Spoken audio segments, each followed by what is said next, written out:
all journalism is online these days. I mean, there is actually very little option now. Most of the legacy media have websites, and not only websites, they have services for mobiles, for all sorts of devices, iPads, so there's apps and so on and so forth.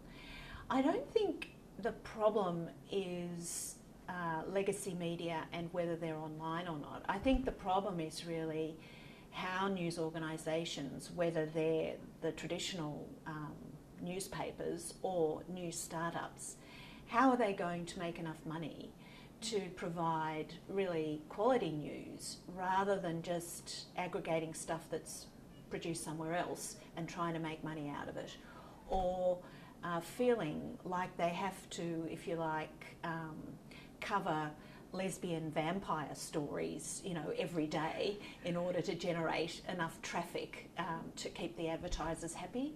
So I don't think the problem's journalism. I think the problem is the business model. And as we've seen in the Australian context, there really are no easy answers to how to make money in the digital news world. I think one of the things that's important to keep in mind is that the old news organisations aren't what they used to be.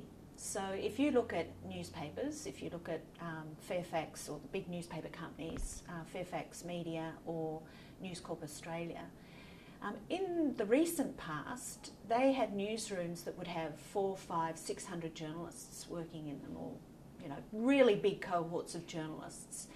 Today, well, particularly since 2012, when really savage job cuts were introduced, newsrooms in traditional media are much smaller, slimmed down. So rather than making a distinction between legacy media and new media, I would suggest probably the kind of big problem is that all news enterprises are downsizing and journalists have to do more with less. And there are real risks associated, particularly risks about getting things wrong, that are associated with this downsizing of the number of journalists who are working, and at the same time the speed of the news cycle now, 24/7 news cycle, rolling deadlines, and the fact that you're doing stories not just for one platform but multi-platform, which involves, as you know, you've got to understand how to make audio-visual elements, what to do with images, how to repurpose content for different audiences. So I think this sort of sense of having to do more with less, or this problem of having to do more with less, really does pose risks to the quality of news. I think deprofessionalisation is a really interesting issue. I think, firstly, one of the things in my research on newspapers that I found really quite bewildering, to be honest, is the fact that media companies, by and large, do not pay to reskill their existing workforce. So the main newspaper companies had these huge newsrooms full of hundreds of journalists, print journalists, and they're making them move to digital first editorial models. Instead of actually saying, okay, we've got these veteran journalists who really know what they're doing, we should kind of spend some money training them up in digital journalism skills. Basically, they made the decision to sack hundreds of them and to replace them or fill the gap with young people, digital natives, who know all the digital sort of skills, and to expect that they could keep or they could move into the digital space with this kind of new younger workforce. Now, to me, that's counterintuitive, and it doesn't make a lot of sense in that if you replace senior people with junior people, you can't really expect to hold on to the kind of quality or depth of experience and the kinds of stories that that older workforce produced.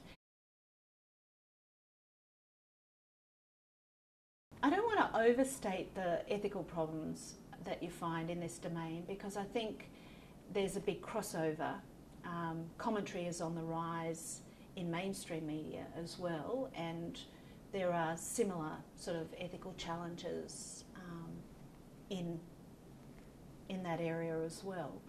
So I think in general what we see is not that there are more problems in one domain than the other, but that digital journalism is really requiring journalists to think very differently about what they do and primarily about what they do in relation to audiences and the involvement of users and audiences in the news-making process.